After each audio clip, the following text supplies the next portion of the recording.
सभापति जी,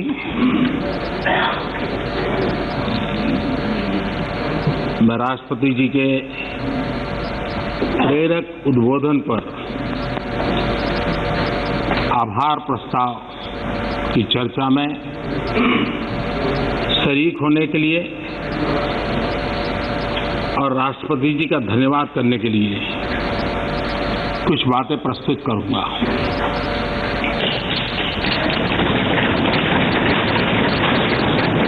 राष्ट्रपति जी का भाषण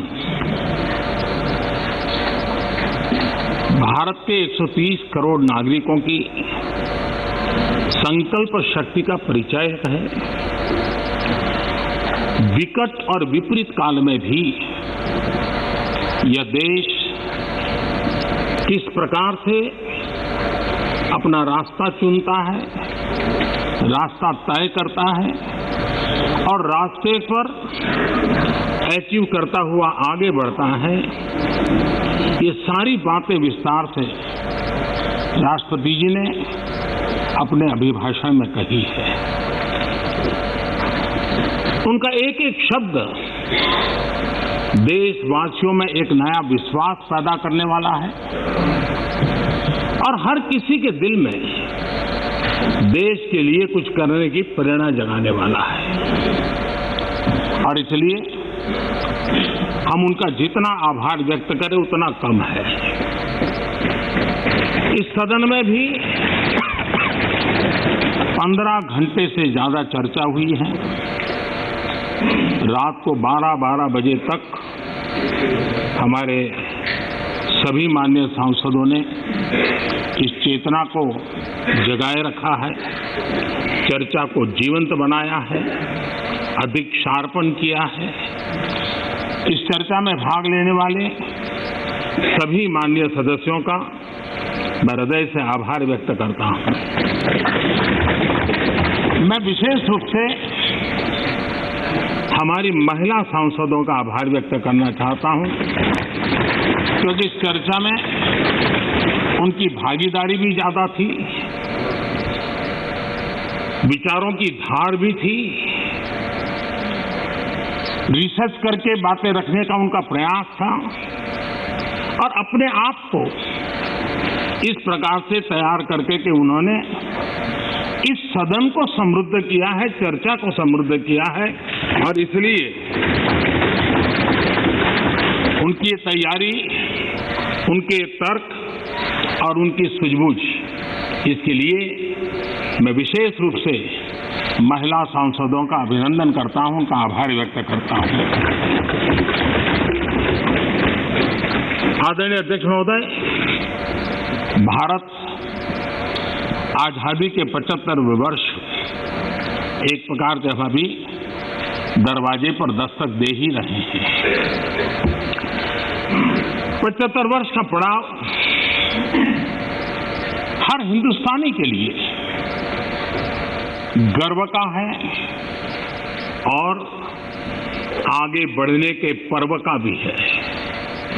और इसलिए समाज व्यवस्था में हम कहीं पर भी हो,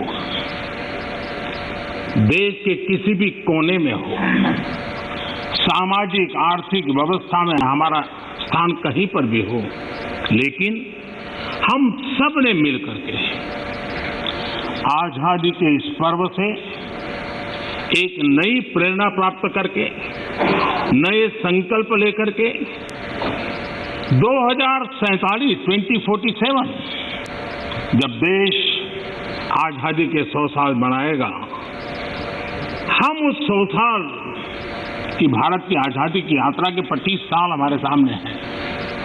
उन 25 साल को हम देश को कहां ले जाना है, दुनिया में इस देश की मौजूदगी कहां करनी है, ये संकल्प हर देशवासी के दिल में हो। ये वातावरण बनाने का काम इस परिसर का है, इस पवित्र धरती का है, इस पंचायत का है।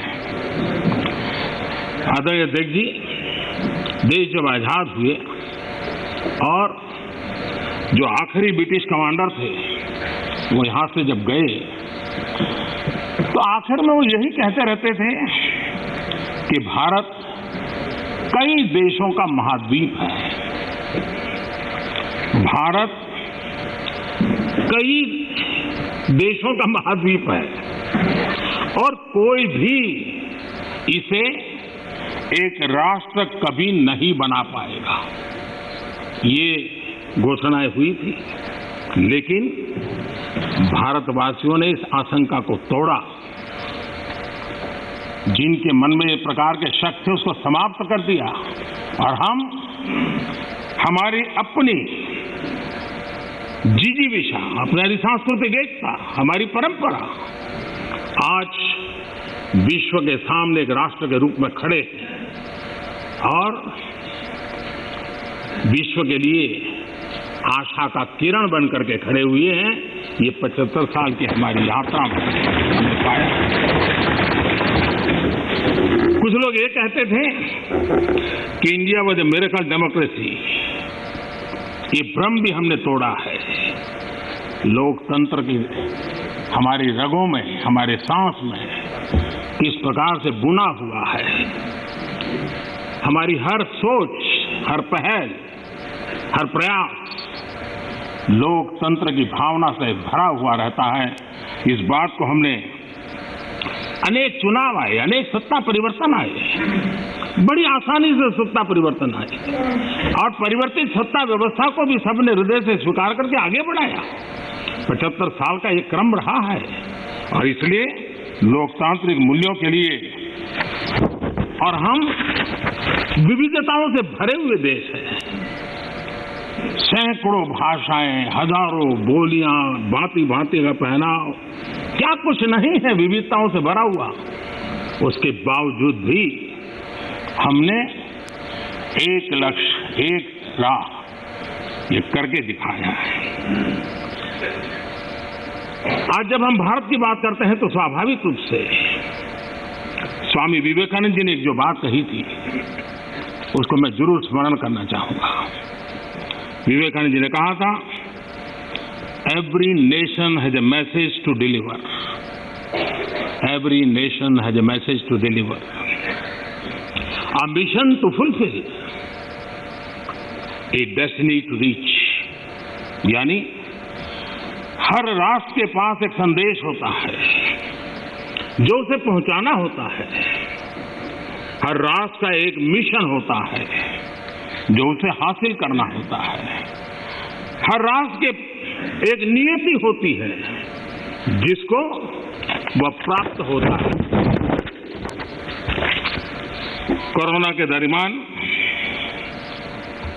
भारत ने जिस प्रकार से अपने आप को संभाला और दुनिया को संभालने में मदद की, एक प्रकार से टर्निंग पॉइंट है। जिस भावनाओं को लेकर के, जिस संस्कार को लेकर के वेद से विवेकानंद तक हम पले बड़े हैं, वो है सर्वे भवन्तु सुखिनः। ये सर्वे भवन्तु सुखिनः, सर्वे सन्तु निरामया, ये कोरोना कालखंड में भारत ने इसको करके दिखाया है और भारत ने एक आत्मनिर्भर भारत के रूप में जिस प्रकार से एक के बाद एक ठोस कदम उठाए हैं और जन सामान्य ने उठाए हैं। लेकिन हम उन दिनों को याद करें कि जब दूसरा विश्व युद्ध समाप्त हुआ था, दो विश्व युद्ध ने दुनिया को झकझोर दिया था। मानव जात, मानव मूल्य संकट के घेरे में थे, निराशा छाई हुई थी और सेकेंड वर्ल्ड वॉर के बाद पोस्ट वर्ल्ड वॉर एक दुनिया में एक नया ऑर्डर, न्यू वर्ल्ड ऑर्डर उसने आकार लिया। शांति के मार्ग पर चलने के शपथ हुए।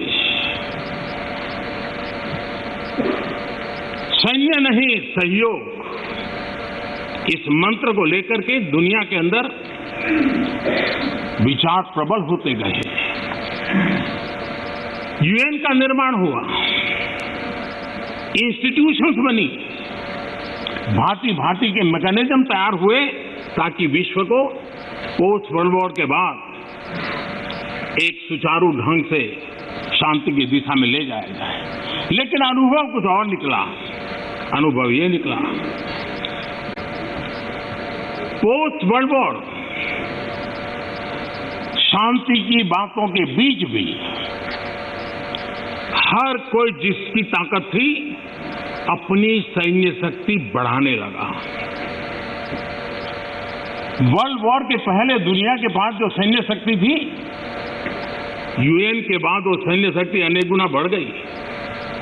छोटे मोटे देश भी सैन्य शक्ति की स्पर्धा में आने लग गए। शांति की चर्चा बहुत हुई, लेकिन हकीकत इस बात विश्व को स्वीकार करना होगा कि सैन्य शक्ति की तरफ बड़ी बड़ी ताकतें और पुरजोश चल पड़ी। जितने इनोवेशन हुए, रिसर्च हुए, वो इसी कालखंड में हुए सैन्य शक्ति के लिए। पोस्ट कोरोना भी एक नया वर्ल्ड ऑर्डर नजर आ रहा है। पोस्ट कोरोना के बाद दुनिया में एक नया संबंधों का वातावरण शेप लेगा। हमें तय करना है कि हम वर्ल्ड वॉर के बाद एक मुख्य दर्शक के रूप में बदलती हुई दुनिया को देखते रहे और अपने आप को कहीं एडजस्ट हो सकते तो करने की कोशिश की। हमारे लिए वो कालखंड भी वैसा ही था। लेकिन आज पोस्ट कोरोना जो नया वर्ल्ड ऑर्डर तैयार होगा, और होना ही है, किस रूप का होगा, कैसा होगा, कौन उसको इनिशिएट करेगा, वो तो वक्त बताएगा। लेकिन दुनिया ने जिस प्रकार से संकट को झेला है, दुनिया इस पर सोचने के लिए मजबूर हुई है और होना है। ऐसी स्थिति में भारत विश्व से कट करके नहीं रह सकता। भारत एक कोने में गुजारा नहीं कर सकता है। हमें भी एक मजबूत प्लेयर के रूप में उभरना होगा। लेकिन सिर्फ जनसंख्या के आधार पर हम दुनिया में अपनी मजबूती का दावा नहीं कर पाएंगे। वो एक ताकत है, लेकिन इतनी ताकत मात्र से नहीं चलता है। नए वर्ल्ड ऑर्डर में भारत को अपनी जगह बनाने के लिए भारत को सशक्त होना पड़ेगा, समर्थ होना पड़ेगा, और उसका रास्ता है आत्मनिर्भर भारत। आज फार्मेसी में हम आत्मनिर्भर हैं, हम दुनिया के कल्याण के काम आते हैं। भारत जितना आत्मनिर्भर बनेगा और जिसकी रगों में सर्वे सुखिनः भवन्तु का मंत्र जड़ा हुआ है, वो जितना सामर्थ्यवान होगा, मानव जात के कल्याण के लिए, विश्व के कल्याण के लिए एक बहुत बड़ी भूमिका अदा कर सकेगा। और इसलिए हमारे लिए आवश्यक है कि हम आत्मनिर्भर भारत इस विचार को बल दें और ये हम मान के चलें। ये किसी शासन व्यवस्था का विचार नहीं है, ये किसी राजनेता का विचार नहीं है। आज हिंदुस्तान के हर कोने में vocal for local, vocal for local सुनाई दे रहा है और लोग हाथ लगाते देखते हैं लोकल। ये आत्मगौरव का भाव आत्मनिर्भर भारत के लिए बहुत काम आ रहा है। और मुझे विश्वास है कि हम सबकी सोच, हमारी नीतियां, हमारे निर्णय भारत को आत्मनिर्भर बनाने के लिए जो भी आवश्यक बदलाव हो, उस बदलाव की ओर होने चाहिए, ये मेरा मत है। इस चर्चा के अंदर करीब करीब सभी माननीय सदस्यों ने कोरोना की चर्चा की है। हमारे लिए संतोष का विषय है, गर्व का विषय है कि कोरोना के कारण कितनी बड़ी मुसीबत आएगी, ये जो दुनिया में अनुमान लगाए गए थे, बहुत बड़े बड़े एक्सपर्ट ने अनुमान लगाए थे। भारत में भी एक भय का वातावरण पैदा करने के लिए भरसक प्रयास भी हुए थे और एक अननोन एनिमी था, तो विश्वास से कोई कुछ नहीं कह सकता था, विश्वास से कुछ कोई कर भी नहीं सकता था। एक ऐसे अननोन एनिमी के खिलाफ लड़ना था और इतना बड़ा देश, इतना थिकली पॉपुलेटेड देश, इतनी कम व्यवस्थाओं वाला देश, दुनिया को शक होना बड़ा स्वाभाविक भी था, क्योंकि विश्व के बड़े बड़े देश कोरोना के सामने घुटने टेक चुके थे। तब भारत कैसे टिक पाएगा? और भारत एक बार हालत खराब हो गई तो विश्व को कोई नहीं बचा पाएगा, ये समीकरण भी लोग लगा रहे थे। ऐसे में ये 130 करोड़ देशवासियों की डिसिप्लिन, उनका समर्पण, इसने आज हमें बचा के रखा है। क्रेडिट गोज टू 130 करोड़ हिंदुस्तानी, और इसका गौरव गान हमें करना चाहिए। भारत की पहचान बनाने के लिए ये भी एक अवसर है। हम अपने आप को कोसते रह करके कहें दुनिया हमें स्वीकार करे, ये कभी संभव नहीं होता है। हम घर में बैठकर अपनी कमियों के साथ जूझेंगे, कमियों को ठीक करने का प्रयास करेंगे, लेकिन विश्वास के साथ विश्व के सामने जाने का तजुर्बा भी रखेंगे, तब जाकर के दुनिया हमें स्वीकार करे। अगर आप अपने बच्चों को घर में नहीं स्वीकार करते हो, चाहोगे मोहल्ले में बच्चा स्वीकार करे, कोई स्वीकार करे, कोई स्वीकार नहीं करता। दुनिया का नियम है, और इसलिए हमें इस बात को करना चाहिए। श्रीमान मनीष तिवारी जी ने एक बात कही, उन्होंने कहा भाई भगवान की कृपा है तो कोरोना में हम बच गए।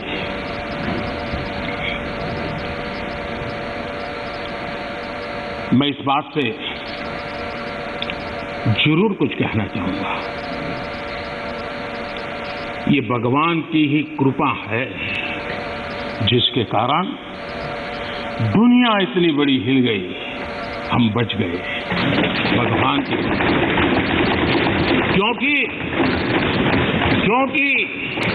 वो डॉक्टर, वो नर्स भगवान का रूप बन के आए। क्योंकि वो डॉक्टर, वो नर्स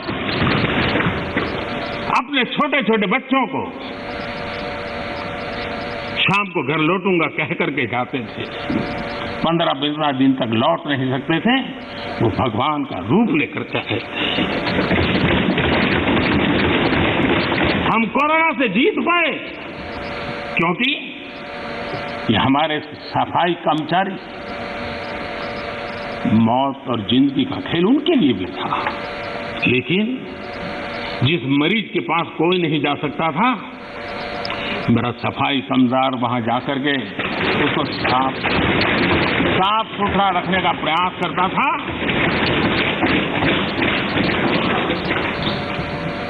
भगवान का रूप ये सफाई कामदार के रूप में आया था। कोई एम्बुलेंस चलाने वाला ड्राइवर पढ़ा लिखा नहीं था, उसे पता था कि मैं जिसको लेके जा रहा हूं कोरोना पॉजिटिव है। वो एम्बुलेंस का ड्राइवर भगवान के रूप में आया था हजारों हिंदू, और इसलिए भगवान का रूप ही था जिसने हमें बचाया है। लेकिन भगवान अलग अलग रूप में आया था, और जितनी हम उनकी प्रशंसा करेंगे, जितना हम गौरवगान करेंगे, देश की सफलता का जितना गौरवगान करेंगे, हमारे भीतर भी एक नई ताकत पैदा होगी। कई कारणों से जिन लोगों के भीतर निराशा फैल चुकी है, उनको भी मैं कहता हूं कि कुछ पल के लिए 130 करोड़ देशवासियों इस पराक्रम को याद कीजिए, आपके अंदर भी ऊर्जा आ जाएगा।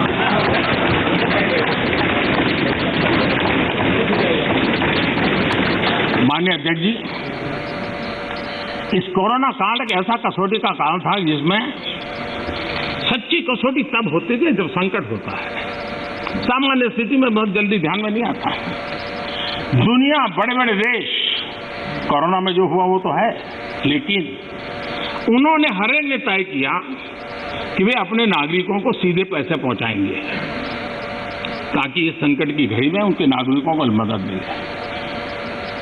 आपको जानकर के ताज्जुब होगा, दुनिया के बहुत सारे देश उस कोरोना, लॉकडाउन, कर्फ्यू, आशंका, इस वातावरण के कारण चाहते हुए भी खजाने में पाउंड और डॉलर के ढेर होने के बावजूद भी अपने नागरिकों तक नहीं पहुंचा पाए।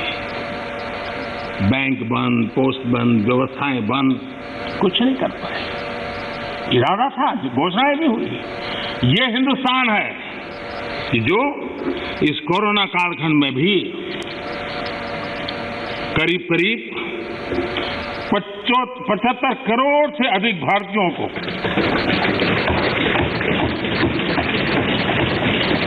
राशन पहुंचा सकता है, 8 महीने तक राशन पहुंचा सकता है। यही भारत है जिसने जनधन, आधार और मोबाइल के द्वारा 2 लाख करोड़ रुपया इस कालखंड में लोगों तक पहुंचा दिया। और दुर्भाग्य देखिए, जो आधार, जो मोबाइल, ये जनधन अकाउंट इतना गरीब से काम आया, लेकिन कभी कभी सोचते हैं कि आधार को रोकने के लिए कौन लोग कोर्ट में गए थे, कौन लोग सुप्रीम कोर्ट के दरवाजे खटखटा रहे थे। मैं कभी कभी हैरान हूं, और आज मैं इस बात को बार बार बोलूंगा, अध्यक्ष जी मुझे क्षमा करना।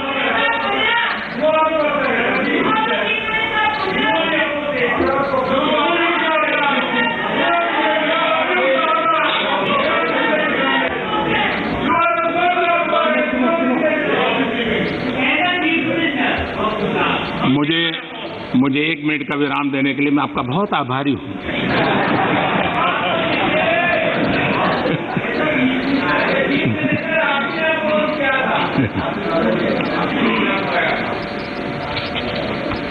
इस शासन में कभी कभी अज्ञान भी बड़ी मुसीबत पैदा करता है।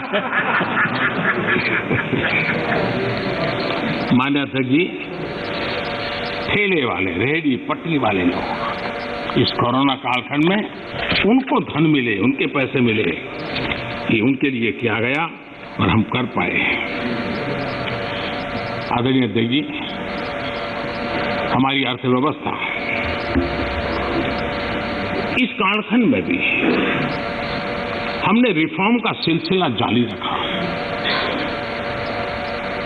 और हम इस इरादे से चले कि भारत जैसे अर्थव्यवस्था को उबारने के लिए, बाहर लाने के लिए हमने कुछ महत्वपूर्ण कदम उठाने पड़ेंगे। और आपने देखा होगा, डे 1 से अनेक बीच से रिफॉर्म के कदम हमने उठाए और इसका परिणाम है आज ट्रैक्टर हो, गाड़ियां हो, उसका रिकॉर्ड सेल हो रहा है। आज जीएसटी का कलेक्शन एवर हाईएस्ट हुआ है। ये सारे आंकड़े हमारी अर्थव्यवस्था में जोश भर रही है। ये दिखाया जा रहा है कि नए जोश के साथ भारत की अर्थव्यवस्था उभर रही है। ये हम दिखता है और दुनिया के जो लोग हैं उन्होंने ये अनुमान भी लगाया है कि करीब करीब 2 डिजिट वाला ग्रोथ अवश्य होगा। 2 डिजिटल ग्रोथ की संभावनाएं सभी पंडितों ने कही है और मुझे विश्वास है कि इसके कारण इस संकट के काल से भी, मुसीबतों के बीच से भी देशवासियों की अपेक्षा के अनुसार देश प्रगति करेगा। आदरणीय अध्यक्ष महोदय, इस कोरोना काल में 3 कृषि कानून भी लाए गए। ये कृषि सुधार का सिलसिला बहुत ही आवश्यक है, महत्वपूर्ण है और वर्षों से जो हमारा कृषि क्षेत्र चुनौतियां महसूस कर रहा है, उसको बाहर लाने के लिए हमने निरंतर प्रयास करना ही होगा और उस करने की दिशा में हमने एक ईमानदारी से प्रयास किया है। जो भावी चुनौतियां, जिसको कई विद्वानों ने कहा हुआ है, कोई मेरे शब्द नहीं है, कृषि क्षेत्र की इन भावी चुनौतियों को हमने अभी से डील करना पड़ेगा और उसको करने की दिशा हमने प्रयास किया है। मैं एक देख रहा था कि यहाँ पर जो चर्चा हुई और विशेष करके हमारे जो कांग्रेस के साथियों ने चर्चा की, मैं ये तो देख रहा था कि वो इस कानून के कलर पर तो बहुत बहस कर रहे थे। ब्लैक है कि व्हाइट है, ब्लैक है कि व्हाइट है। अच्छा होता उसके कंटेंट पर चर्चा करते, अच्छा होता उसके इंटेंट पर चर्चा करते, ताकि देश के किसानों को भी सही चीज पहुंच सकती थी। और मुझे विश्वास है दादा ने भी भाषण किया और मुझे लगता है कि दादा तो बहुत अभ्यास करके आए होंगे, बहुत अच्छी बात बताएंगे, लेकिन वो ज्यादातर प्रधानमंत्री और उनके साथी बंगाल में यात्रा क्यों कर रहे हैं, कैसे कर रहे हैं, कहाँ जा रहे हैं, उसी में लगे रहे। तो दादा के ज्ञान से हम इस बार वंचित रह गए। खैर, चुनाव के बाद अगर आपके पास मौका होगा तो। सर, आपका तरफ से जो इनोवेशन किया है वो भी बंगाल को लेकर उनकी कॉन्सेंट्रेटेड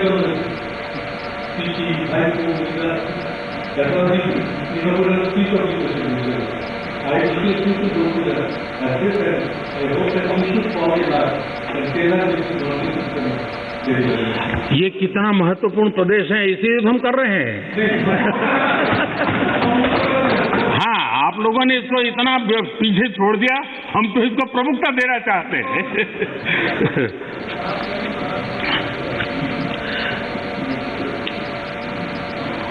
हम एक बात समझें,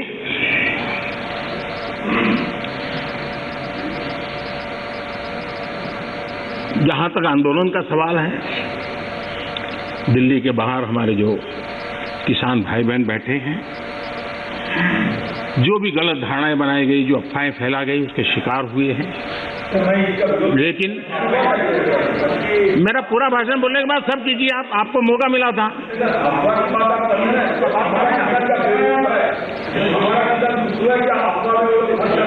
आप तो ऐसे शब्द उनके लिए बोल सकते हैं, हम नहीं बोल सकते, हम नहीं बोल सकते हैं। श्रीमान किसान हमारे कैलाश चौधरी जी ने और हमारे ये समय बोलते ही रहेंगे क्या? माननीय, आपको पर्याप्त समय, पर्याप्त अवसर दिया था, आपने पूरी बात कही, उस समय किसी ने टोका टोकी नहीं की। प्लीज आप मत। माननीय प्रधानमंत्री, माननीय अधीर रंजन जी, प्लीज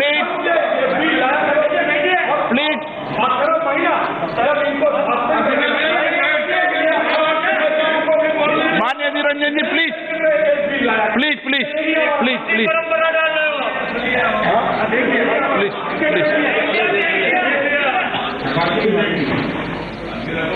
देखिए, मैं कितनी सेवा करता हूँ आपकी। आपको जहाँ रजिस्टर करवाना था हो गया।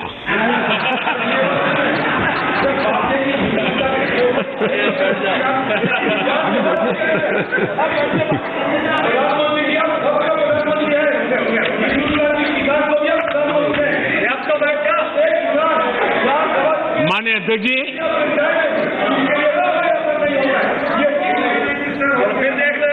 माननीय अध्यक्ष जी, आंदोलन कर रहे सभी किसान साथियों की भावनाओं का ये सदन भी और ये सरकार भी आदर करती हैं, आदर करती रहेगी। और इसीलिए सरकार के वरिष्ठ मंत्री, जब ये आंदोलन पंजाब में था तब भी और बाद में भी, लगातार उनसे वार्ता कर रहे हैं, किसानों के प्रति सम्मान भाव के साथ कर रहे हैं, आदर भाव के साथ कर रहे हैं। और इसलिए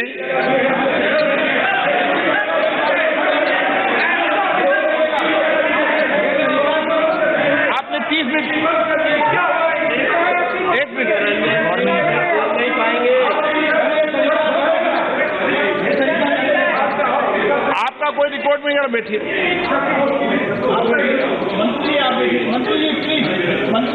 अधीर बाबू, कुछ कहना है तो और?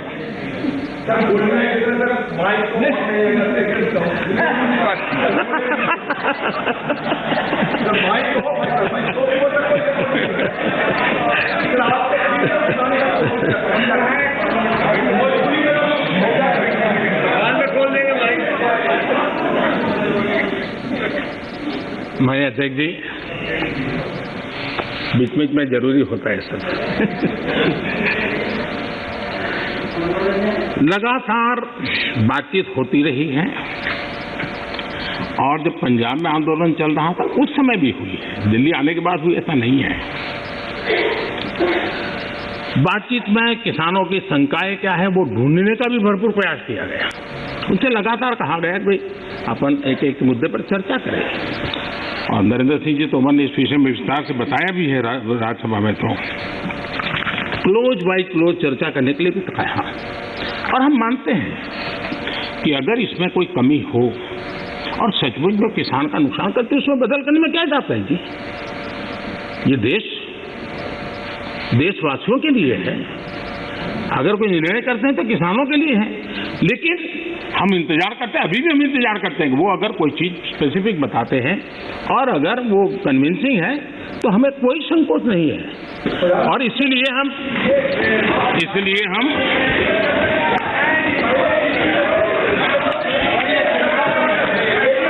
शुरू में जब वो पंजाब में थे, आपने अपनी बात कह चुके हैं,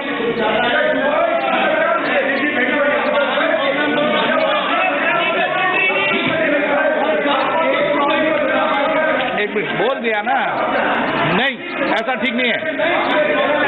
आपको पर्याप्त समय पर्याप्त अवसर मैंने दिया था, किसी ने टोका टोकी नहीं की थी। नहीं माननीय सुरेश जी प्लीज बैठिए, प्लीज।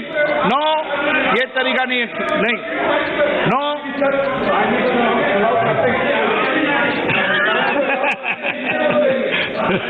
चलिए ये क्रेडिट भी आपने मुझे दे दी।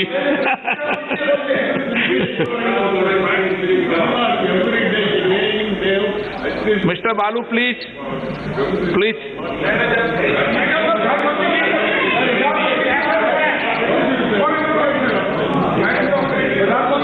नो,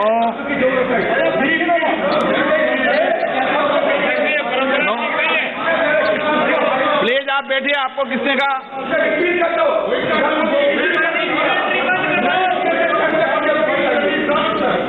PR बालू जी प्लीज, प्लीज प्लीज प्लीज, आपको मैं पर्याप्त समय पर्याप्त अवसर देता हूं, प्लीज प्लीज सिट डाउन।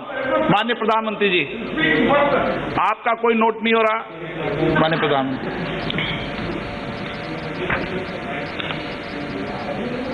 ये ऑर्डिनेंस के द्वारा ही तीनों कानून लागू किए गए थे, बाद में पार्लियामेंट में भी पारित हुई। कानून लागू होने के बाद न देश में कोई मंडी बंद हुई है, कानून लागू होने के बाद न कहीं MSP बंद हुआ है। ये सच्चाई है जिसको हम छुपा करके बातें करते हैं, इसका कोई मतलब नहीं है।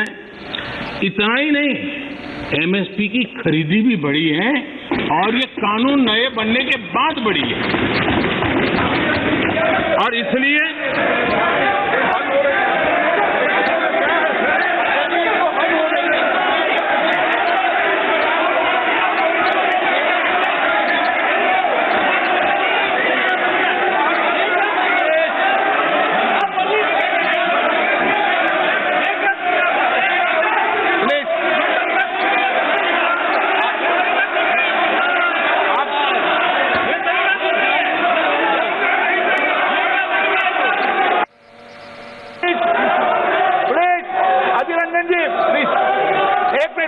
बैठिए, बैठिए, बैठिए, आसन पे बैठिए। माननीय सदस्यगण, मैंने इस विषय पर आपको सभी माननीय सदस्यों को पर्याप्त समय पर्याप्त अवसर दिया था। जब कोई भी प्रतिपक्ष का माननीय नेता या सदस्य बोलता था तो मैंने सभी से कहा कि सब बात ध्यान से सुने, किसी को टोका टोकी नहीं करे। और रात्रि को 1 बजे तक, जब तक सदन में अंतिम वक्ता था, मैंने पर्याप्त समय दिया है। मेरा आपसे आग्रह है, माननीय प्रधानमंत्री जी अपनी बात कह रहे हैं, आपने अपनी बात कह चुके हैं, उनका जवाब माननीय प्रधानमंत्री जी दे रहे हैं। माननीय प्रधानमंत्री से आग्रह करूंगा अपनी बात।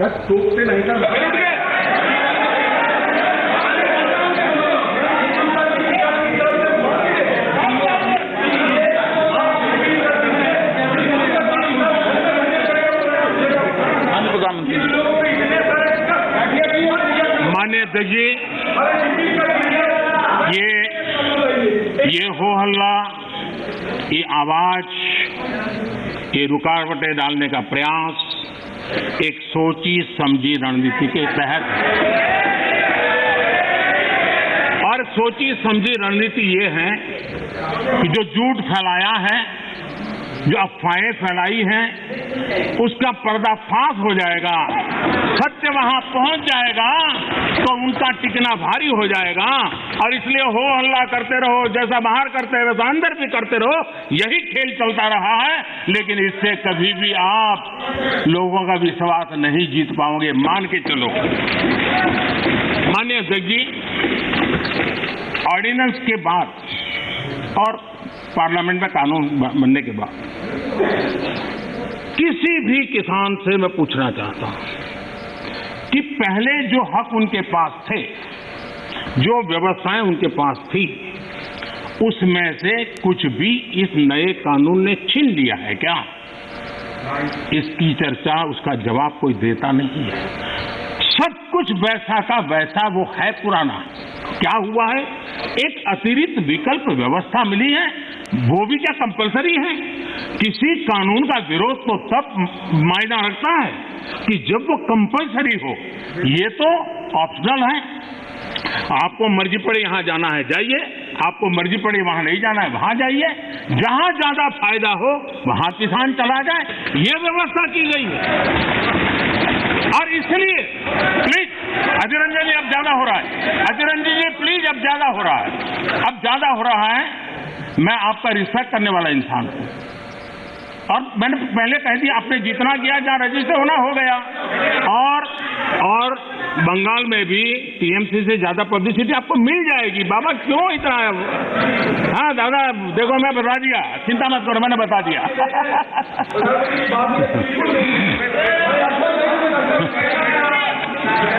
अधीर रंजन जी प्लीज, अधीर रंजन जी, अच्छा नहीं लगता है। मैं इतना आदर करता हूं, आप आज ऐसा क्यों कर रहे हैं? आप ऐसा क्यों नहीं करते? अरे भाई, हद से ज्यादा क्यों कर रहे हैं आप? Please Adhir Ranjan ji, please. माननीय सदस्य दादा प्लीज। ये नए कानून अध्यक्ष जी किसी भी के लिए बंधन करता नहीं है, ऐसे कानून है, उनके लिए ऑप्शन है। और जहां ऑप्शन है वहां विरोध के लिए कोई कारण ही नहीं बनता। हाँ, ऐसा कोई कानून जो ऐसे थोप दिया हो उसके लिए विरोध का कारण बनता है। और इसलिए मैं कहता हूं लोगों को, और मैं देख रहा हूं आंदोलन का एक नया तरीका है। क्या तरीका है? आंदोलनकारी जो होते हैं वो ऐसे तरीके नहीं अपनाते, आंदोलन जीवी होते हैं वो ऐसे तरीके अपनाते हैं। और वो कहते हैं ऐसा हुआ तो ऐसा होगा, ऐसा होगा तो ऐसा होगा, ऐसा होगा तो ऐसा होगा। अरे भाई, जो कुछ हुआ ही नहीं, जो होना नहीं है, उसका भय पैदा कर करके, और पिछले कई सालों से लगातार सुप्रीम कोर्ट का एक जजमेंट आ जाए, कोई निर्णय नहीं हुआ है और एकदम से तूफान खड़ा कर दिया जाए, आग लगा दी जाए देश में। ये जो तौर तरीके हैं, उन तौर तरीके जो भी लोकतंत्र में विश्वास करते हैं, जो भी अहिंसा में विश्वास करते हैं, उन सबके लिए चिंता का विषय होना चाहिए। ये सरकार की चिंता का नहीं, देश की चिंता का विषय होना चाहिए।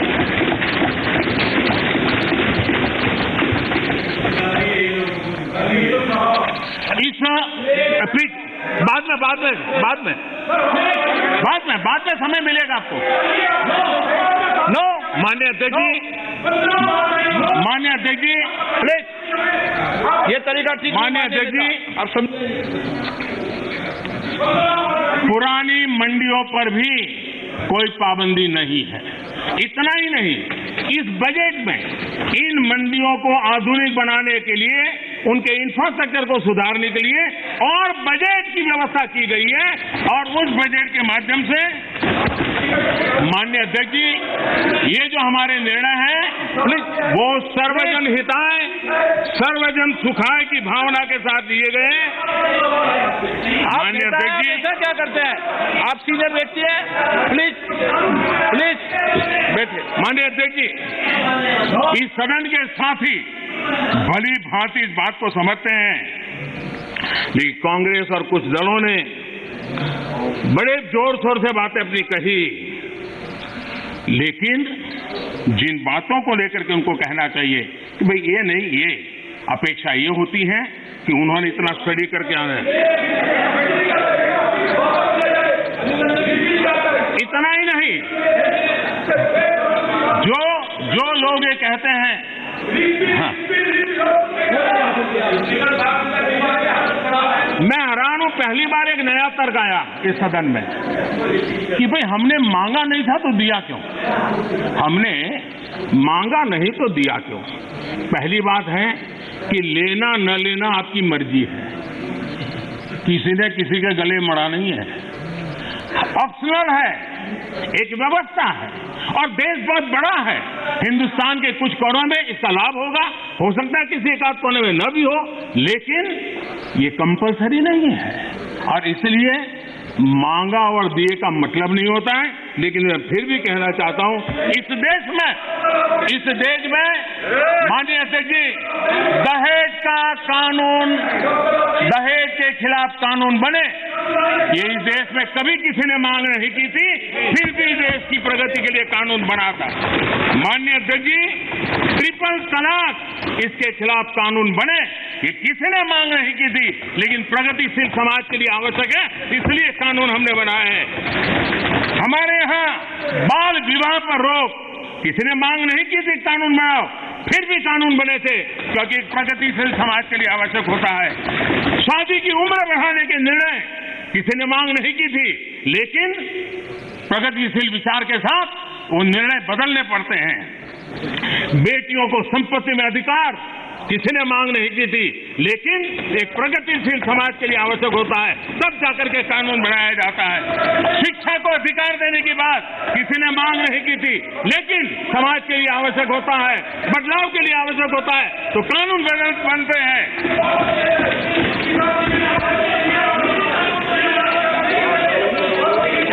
क्या कभी भी इतने सुधार हुए, सब बदलते हुए समाज ने इसको स्वीकार किया कि नहीं किया, ये दुनिया पूरी तरह जानती है। माननीय अध्यक्ष जी, आप जानते हैं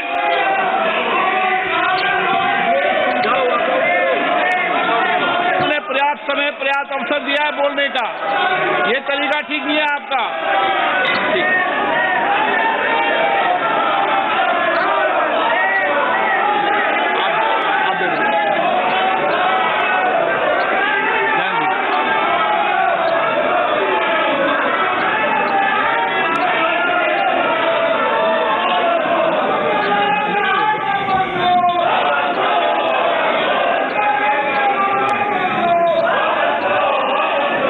माननीय अध्यक्ष जी,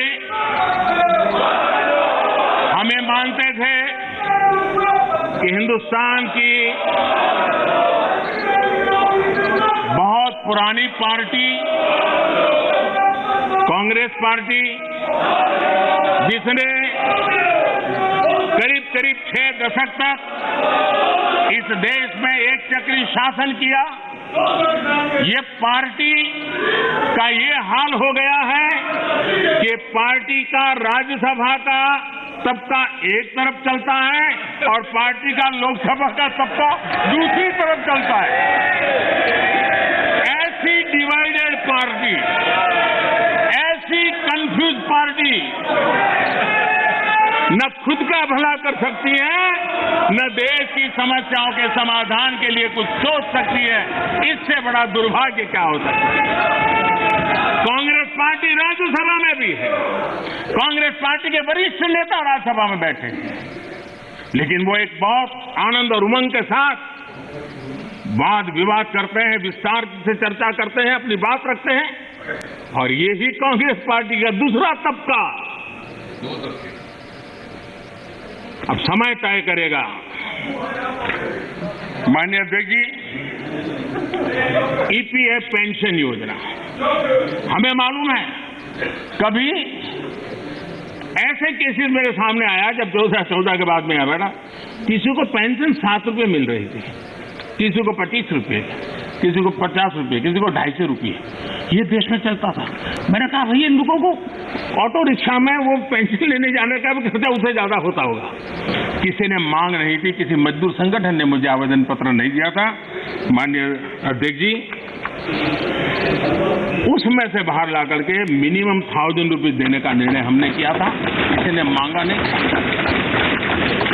मुझे किसी भी किसान संगठन ने इस देश के छोटे किसान को कुछ सम्मान पैसे मिले इसकी व्यवस्था किसी ने मांग नहीं की थी, लेकिन हमने प्रधानमंत्री सम्मान निधि योजना के तहत उनको हमने धन सामने से देना शुरू किया। माननीय अध्यक्ष जी, कोई भी आधुनिक समाज के लिए परिवर्तन बहुत आवश्यक होता है। हमने देखा है जिस प्रकार से उस कालखंड में विरोध होता था, लेकिन राजा राममोहन राय जी जैसे महापुरुष, ईश्वर चंद्र विद्यासागर जी जैसे महापुरुष, ज्योतिबा फुले जैसे महापुरुष, बाबा साहब आम्बेडकर, कितने अनगिनत नाम हैं, उन्होंने समाज के सामने उल्टे प्रवाह में सामने होकर के समाज सुधार का बीड़ा उठाया था, व्यवस्थाएं बदलने के लिए बीड़ा उठाया। और कभी ने तो किसी ने जिम्मेवारियां लेनी होती है। हाँ, ऐसी चीजों का शुरू में विरोध होता है, जब बात सत्य पहुंचता है तो लोग इसको स्वीकार भी कर लेते हैं। और हिंदुस्तान इतना बड़ा देश है, कोई भी निर्णय 100% सबको स्वीकार्य होगा संभव ही नहीं हो सकता है। ये देश विविधताओं से भरा हुआ है। किसी एक जगह पे वो बहुत लाभ करता होगा, किसी जगह पे कम लाभ करता होगा, किसी जगह पे शायद जो पहले के लाभ उसको वंचित करता होगा। लेकिन ऐसी तो कितने बड़े देश में व्यवस्था नहीं हो सकती है कि हम उसमें कोई, लेकिन एक लार्जर इंटरेस्ट, देश में निर्णय जो होते हैं लार्जर, सर्वजन हिताय सर्वजन सुखाय निर्णय होते हैं और उसको लेकर के हम काम करते हैं। माननीय अध्यक्ष जी, ये सोच के साथ मेरा विरोध है। जब ये कहा जाता है मांगा था क्या हम सामंतशाही हैं क्या कि देश की जनता याचक की तरह हमसे मांगे, उनको मांगने के लिए मजबूर करें? ये मांगने के लिए मजबूर करने वाली सोच लोकतंत्र की सोच नहीं हो सकती। माननीय अध्यक्ष, सरकारें संवेदनशील होनी चाहिए। लोकतांत्रिक तरीके से जनता की भलाई के लिए सरकार ने जिम्मेवारियां लेकर के आगे आना चाहिए। और इसलिए इस देश की जनता ने आयुष्मान योजना नहीं मांगी थी, लेकिन हमें लगा कि गरीब की बीमारी में बचाना है तो आयुष्मान भारत योजना लेकर के जाना चाहिए। इस देश के गरीब ने बैंक अकाउंट के लिए कोई जुलूस नहीं निकाला था, कोई मेमोरेंडम नहीं भेजा था। हमने जनधन योजना की थी और हमने जनधन योजना से उसके खाते खोले थे। किसी ने भी स्वच्छ भारत की मांग किसने की थी, लेकिन देश ने के सामने स्वच्छ भारत लेकर के गए, मामला चल पड़ा।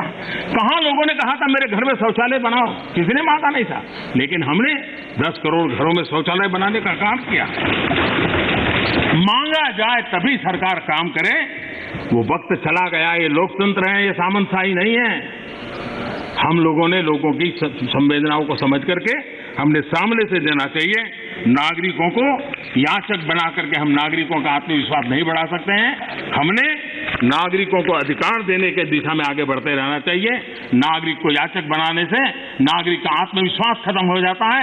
नागरिक का सामर्थ्य पैदा करने के लिए, उसका आत्मविश्वास पैदा करने के लिए हमारे कदम होने चाहिए और हमने इस दिशा में कदम उठाए हैं।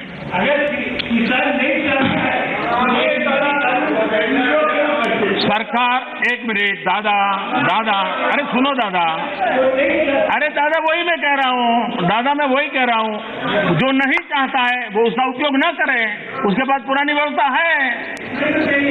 यही आप बुद्धिमान लोगों को इतना ही छोटा मुझे समझाना है कि उसको नहीं चाहिए तो पुरानी व्यवस्था है, पुरानी व्यवस्था चली नहीं गई है। माननीय अध्यक्ष जी, एक बात हम जानते हैं, हम सब इस बातों से, जो ठहरा हुआ पानी होता है वो बीमारी पैदा करता है। बहता हुआ पानी है जो जीवन को भर देता है, उमंग से भर देता है। जो चलता है चलता रहे, चलने दो, अरे यार कोई आएगा तो करेगा, ऐसे थोड़ा चलता है। ये जिम्मेवारियां लेनी चाहिए, देश की आवश्यकता के अनुसार निर्णय करने चाहिए। स्टेटस को, देश को तबाह करने में ये भी एक मानसिकता ने बहुत बड़ा रोल किया है। दुनिया बदल रही है, कब तक हम स्टेटस को ऐसे ही करते रहेंगे तो मैं समझता हूं कि स्थितियां बदलने वाली नहीं है। और इसलिए देश की युवा पीढ़ी ज्यादा इंतजार नहीं कर सकती है। लेकिन आज मैं घटना सुनाना चाहता हूं और जरूर उससे हमें ध्यान में आए कि स्टेटस को के कारण होता क्या है। ये करीब 40-50 साल पुरानी घटना का किस्सा है। मैंने कभी किसी से सुना था, इसलिए उसकी तारीख वारीख में इधर उधर हो सकता है, लेकिन जो मैंने सुना था, जो मेरी स्मृति में है, वो मैं बता रहा हूं। 60 के दशक में तमिलनाडु में राज्य के कर्मचारियों के तनख्वाह बढ़ाने के लिए कमीशन बैठा था और राज्य के कर्मचारियों का वेतन बढ़े, इसके लिए उस कमीशन का काम था। उस कमेटी के चेयरमैन के पास एक लिफाफा आया, टॉप सीक्रेट लिखा हुआ था। उन्होंने देखा तो उसके अंदर एक अर्जी थी और उसने लिखा था कि मैं बहुत साल से सिस्टम में काम कर रहा हूं, ईमानदारी से काम कर रहा हूं, लेकिन मेरी तनख्वाह बढ़ नहीं रही है, मेरी तनख्वाह बढ़ाई जाए। ये उसने चिट्ठी लिखी थी। तो चेयरमैन ने जिसने चिट्ठी लिखी उसको लिखा, भाई तुम्हारा तुम हो कौन, क्या है पद, क्या है वगैरह। तो उसने फिर जवाब लिखा दूसरा कि मैं सरकार में जो मुख्य सचिव का कार्यालय है वहां सीसीए के पद पर बैठा हूं, मेरे पास सीसीए के पद पर मैं काम कर रहा हूं। तो इनको कहा भाई ये सीसीए क्या होता है, कुछ पता तो है नहीं, ये सीसीए कौन होता है। तो उन्होंने दोबारा चिट्ठी लिखी, भाई हमने तो पूरे उसमें सीसीए शब्द हमने कहीं देखा नहीं, पढ़ा नहीं, ये है क्या, हमें बताओ। तो उसने कहा साहब मैं बंधा हुआ हूं कि 1975 के बाद ही इसके विषय में मैं जिक्र कर सकता हूं, अभी नहीं कर सकता हूं। तो फिर चेयरमैन ने उनको लिखा कि फिर ऐसा करो भाई, 75 के बाद जो भी कमीशन बैठे वहां जाना, मेरा सर क्यों खा रहे हो। तो उसको लगा ये तो मामला बिगड़ गया। तो उसको लगा तो कहना ठीक है साहब मैं बता देता हूं मैं कौन हूं।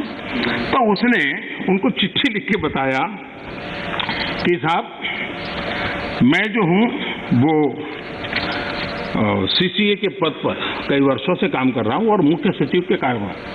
तो बोले सीसीए का मतलब होता है Churchill cigar assistant. Churchill cigar assistant, ये सीसीए का पद है जिस पर मैं काम करता हूं। तो ये है क्या। तो 1940 में जब चर्चिल ब्रिटेन के प्रधानमंत्री बने थे तो त्रिची सागर हमारे यहां से सिगार जाती थी उनके लिए, और इस सीसीए जो था उसका काम था वो सिगार उनको सही पहुंची कि नहीं पहुंची इसकी चिंता करना, और इसके लिए पद बनाया गया था। वो सिगार की सप्लाई होती थी। 1945 में वो चुनाव हार गए, लेकिन फिर भी वो पद बना रहा और सप्लाई भी जारी रही। देश आजाद हो गया। देश आजाद होने के बाद इसके बाद भी माननीय अध्यक्ष जी ये पद कंटिन्यू था। चर्चिल को सिगरेट पहुंचाने की जिम्मेवारी वाला एक पद मुख्य सचिव के कार्यालय में चल रहा था, और उसने अपने लिए कुछ तनख्वाह मिले, कुछ प्रमोशन मिले, इसके लिए उसे चिट्ठी लिखी थी। अब देखिए ऐसा स्टेटस को अगर हम बदलाव नहीं करेंगे, व्यवस्थाओं को देखेंगे नहीं, तो ये उससे बड़ा क्या उदाहरण हो सकता है। मैं जब मुख्यमंत्री बना तो एक रिपोर्ट आती थी कि आज कोई बलून नहीं आया और कोई पर्चे नहीं फेंके गए। ये सेकंड वर्ल्ड वॉर के समय शायद शुरू हुआ होगा, अभी भी वो चलता था। यानी ऐसी चीजें हमारी व्यवस्था में घुसी हुई हैं। हमें लगता है कि हम रिबन काटेंगे, दिया जलाएंगे, फोटो निकल जाएगी, हमारा काम हो गया। देश ऐसे नहीं चलता है। हमने जिम्मेवारी के साथ देश में बदलाव के लिए हर प्रकार की कोशिश करनी चाहिए। गलतियां हो सकती है, लेकिन इरादा अगर नेक हो तो परिणाम अच्छे मिलते भी हैं। हो सकता है एक आध में हमें न मिले। आप देखिए हमारे देश में एक समय था कि किसी को अपना सर्टिफाई कराना है तो कॉर्पोरेटर, काउंसिलर उसके घर के बाहर सुबह क्यू लग जाती थी, और जब तक वो थप्पा न मारे, और मजा है कि वो तो नहीं मारता था, एक लड़का बाहर बैठता था, वो सिक्का मार देता था और देते थे। अब चल रहा था। मैंने कहा इसकी क्या मतलब है, हम भरोसा करें देश के नागरिक पर। मैंने आकर के वो अटेस्ट करने वाली सारी प्रथा को खत्म कर दिया, देश के लोगों को लाभ हुआ। हमने बदलाव के लिए काम करना चाहिए, सुधारों के लिए काम करना चाहिए। अब हमारे यहाँ इंटरव्यू होते थे, मैं अभी भी हैरान हूं जी। एक व्यक्ति एक दरवाजे से अंदर आता है, 3 लोगों की पैनल बैठी है, उसका मुंह देखने नाम भी पूरा पूछते नहीं, 30 सेकंड में निकल जाता है हजारों, और वो इंटरव्यू कॉल होता है और फिर ऑर्डर दिए जाते हैं। हमने कहा भी क्या मतलब है, उसका जो एजुकेशन क्वालिफिकेशन है उसके सारे इकट्ठा करो, मेरिट के आधार पर कंप्यूटर को पूछो, वो जवाब दे देगा। ये तीसरे और चौथे श्रेणी के लोगों के लिए इंटरव्यू का क्या जमाल बनाया हुआ है, और लोग कहते थे भाई सिफारिश के बिना नौकरी नहीं मिलेगा। हमने खत्म कर दिया। मैं समझता हूं कि देश में हम चीजों को बदलने से, असफलता के डर से अटक के रहना, ये कभी भी किसी का भला नहीं करता है। हमने बदलाव करने चाहिए और बदलाव करने का प्रयास हम करते हैं। माननीय अध्यक्ष जी, हमारे यहाँ खेती, हमारे यहाँ किसानी ये एक प्रकार से हमारी संस्कृति की मुख्य धारा का हिस्सा रही है। एक प्रकार से हमारी संस्कृति के प्रवाह के साथ हमारी किसानी जुड़ी हुई है। हमारे ऋषियों ने, मुनियों ने इस पर बहुत कुछ लिखा हुआ है, ग्रंथ अवेलेबल है हमारे यहाँ कृषि के संबंध में, बहुत सारे उत्तम अनुभव भी हैं। और हमारे यहाँ राजा भी खेतों में हल चलाते थे। जनक राजा की बात तो हम जानते हैं, कृष्ण भगवान के भाई बलराम की बात हम जानते हैं। कोई भी बड़ा परिवार होगा, हमारे यहाँ किसानी और खेती, ये हमारे जिस देश में सिर्फ कल्टीवेशन ऑफ क्रॉप नहीं, हमारे यहाँ एग्रीकल्चर एक प्रकार का समाज जीवन के कल्चर का हिस्सा रहा हुआ है, और उसी हिस्सों को लेकर के हम करें। और ये हमारी संस्कृति, हमारे पर्व हो, त्योहार हो, हमारे गीत हो, सब चीजें फसल बोने के समय के साथ या फसल काटने के साथ जुड़ी हुई रहती है। ये हमारी यहाँ परंपरा रही है। हमारे जितने लोकगीत हैं वो भी किसानी से जुड़े हुए होते हैं, फसल से जुड़े, हमारे त्योहार भी उसी से जुड़े हुए रहते हैं। और इसलिए, और हमारे देश की विशेषता देखिए, हमारे यहाँ किसी को आशीर्वाद देते हैं, शुभकामना देते हैं, तो उसके साथ धन धान्य शब्द उपयोग करते हैं। धन धान्य, धन और धान्य को हमारे यहाँ अलग नहीं करते हैं। सिर्फ धान्य भी नहीं बोलता है कोई, सब धन भी नहीं होता, धन धान्य बोला जाता है। हमारे यहाँ धान्य का ये मूल्य, ये महत्व समाज जीवन का हिस्सा है। और जो स्थितियां बदली हैं, तो हमने भी उसको फिर से एक पटरी पर लाने के लिए प्रयास करने की आवश्यकता है। राज्यसभा के अंदर मैंने विस्तार से छोटे किसानों के संबंध में बात कही है, और देश का 80-85% वर्ग, इसको हम उपेक्षित रख करके देश का भला नहीं कर सकते हैं। हमने उसके लिए कुछ सोचना ही होगा, और बड़ी नक्करता के साथ हमने सोचना होगा। और मैंने गिन करके बताया है कि छोटे किसानों की कैसी उपेक्षा हुई है, किसानों के नाम पे हुई है। उसमें एक बदलाव बहुत जरूरी है, और आपको भी, ये छोटा किसान जाग जाएगा तो जवाब आपको भी देना पड़ेगा, ये मैं पूरी तरह समझता हूं। हमारे यहाँ जैसे जैसे आबादी बढ़ रही है, जमीन का टुकड़ा छोटा होता जा रहा है, परिवार के अंदर जमीन जो है बढ़ जाती है। चौधरी चरण सिंह जी ने तो एक जगह पे ये कहा हुआ है कि हमारे यहाँ किसान इतना जमीन की मालिकी उसकी कम हो रही है कि वो स्थिति ऐसी आएगी कि वो अपने खेत में ही ट्रैक्टर को टर्न करना होगा तो नहीं कर पाएगा, इतना भी जमीन का टुकड़ा होगा। चौधरी चरण सिंह जी के शब्द है। तो ऐसी जब चिंता हमारे इन महापुरुषों ने हमारे सामने की है, तो हमें भी तो कुछ न कुछ व्यवस्थाएं करनी होगी। हमें इस आजादी के बाद हमारे देश में 28% खेतहर मजदूर थे, 28% लैंडलेस लेबरर थे। 10 साल पहले जो सेंसस हुआ उसमें ये जनसंख्या, खेतीहर संख्या 28 से 55% हो गई। अब ये किसी भी देश के लिए चिंता का विषय होना चाहिए कि 28 से हमारा खेतहर मजदूर 55% पर पहुंच गया है, और जमीन कम होने के कारण, खेती से जो रिटर्न मिलना चाहिए वो नहीं मिलने के कारण उसके जीवन में ये मुसीबत आई है। और वो मजदूरी करने पर कहीं किसी और के खेत में जाकर के मजदूरी होने कर मजबूर हो गया है। और दुर्भाग्य है हमारे देश में खेती में निवेश जो होना चाहिए वो नहीं हो रहा है। सरकार उतना कर नहीं पा रही है, राज्य सरकारें भी नहीं कर पा रही है, और किसान खुद भी नहीं कर पा रहा है। जो कुछ जिसको निकलता है बच्चों को पालने में और पेट भरने में उसका चला जाता है, और इसलिए निवेश की बहुत बड़ी आवश्यकता है। जब तक हम निवेश नहीं लाएंगे, जब तक हम हमारी खेती को आधुनिक नहीं करेंगे, हम जब तक छोटे से छोटे किसान की भलाई के लिए व्यवस्थाएं विकसित नहीं करेंगे, हम देश के एग्रीकल्चर सेक्टर को ताकतवर नहीं बना सकते हैं। और इसलिए हमारा किसान आत्मनिर्भर बने, उसको अपनी उपज बेचने की आजादी मिले, उस दिशा में हमने काम करने की आवश्यकता है। और हमारा किसान सिर्फ गेहूं और चावल वहां सीमित रहे, उससे भी बात बनने वाली नहीं है। दुनिया में मार्केट क्या है, आज उसके रिसर्च हो रहे हैं, उस प्रकार की चीजों का उत्पादन करें और वो चीजें दुनिया के बाजार में बेचें। भारत की आवश्यकता है हम बाहर से चीजें न लाएं। मुझे याद है, मैं बहुत पहले जब यहाँ संगठन का काम करता था, नॉर्थ पार्ट में मुझे फारूक साहब के साथ भी काम करने का काफी मौका मिला है, तो मुझे हरियाणा का एक किसान अपने खेत में ले गया। उसने बड़ा आग्रह कहा, तो मैं चला गया। छोटी सी जगह थी उसकी, 1-1.5-2 बीघा से जमीन होगी, लेकिन बड़ा प्रगति। तो उसने वो मेरे पीछे पड़ा, आइए आइए। मैंने कहा है क्या बात? मैं बोले एक बार आइए तो देखिए। तो मैं गया उसके यहाँ, करीब 30-40 साल पहले की बात है, 30 साल हो गए मुझे। उन्होंने क्या किया, दिल्ली के 5 स्टार होटल्स में जो चीजें सब्जियां वगैरह विदेशों से लाते थे, उसने उसका स्टडी किया। अगर उनको छोटे कॉर्न चाहिए, उनको छोटे टमाटर चाहिए, और उसने अपनी उस छोटी सी जगह में और रिस्ट्रिक्टेड वातावरण के अंदर लोगों की मदद लेके वो फसल पाया। और मजा है कि दिल्ली 5 स्टार के होटलों में उसका माल जाना शुरू हो गया। हमारे देश में थोड़ा सा बदलाव करें हम। अब हमने कभी सोचा है स्ट्रॉबेरी हम बाय एंड लार्ज मानते हैं कि वो ये ठंडे प्रदेशों का है। मैं देख रहा हूँ जी कच्छ के रेगिस्तान में स्ट्रॉबेरी हो रही है। मैं देख रहा हूँ जी मध्य प्रदेश के अंदर, उत्तर प्रदेश के अंदर, वहां स्ट्रॉबेरी हो रही है। बुंदेलखंड में जहाँ पानी की दिक्कत है। इसका मतलब ये हुआ कि हमारे यहाँ संभावनाएं हैं। हमारे किसान को गाइड करके हम नई नई चीजों पे ले जाएंगे। मैं जरूर मानता हूं कि हमारा देश का किसान आगे आएगा, लेकिन उसको ये ठीक है, उसका अनुभव ऐसा है कि उसको हिम्मत देनी पड़ती है, उसका हाथ पकड़ना पड़ता है, उसको हाथ लेकर के चलना पड़ता है। अगर वो चल पड़ता है तो कमाल करके दिखाता है। उसी प्रकार से कृषि के अंदर जितने नए रास्ते निवेश बढ़ेगा, मैं मानता हूं रोजगार के अवसर भी बढ़ने वाले हैं और दुनिया में एक हमें नया मार्केट मिल सकता है।